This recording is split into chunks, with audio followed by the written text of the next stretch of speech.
I heard you bitches were looking for me.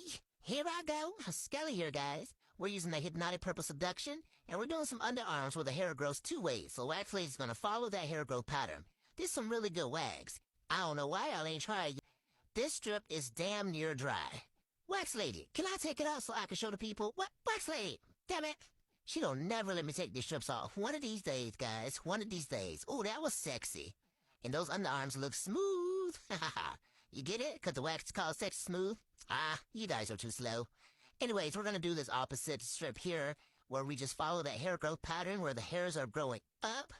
And we love this wax because it's purple. That's Wax Lady's favorite color.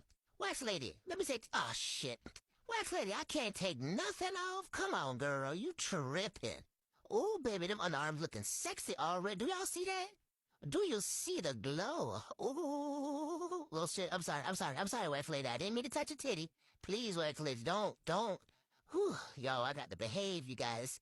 I got to behave. Now, this strip right here is just a little precautionary strip. So, Wax Lady, do a little stagger dagger, and look at that underarm. Follow up with that pretty kitty of body oil. Y'all better go get you some of this wax and this oil. Ooh, baby girl, you look good.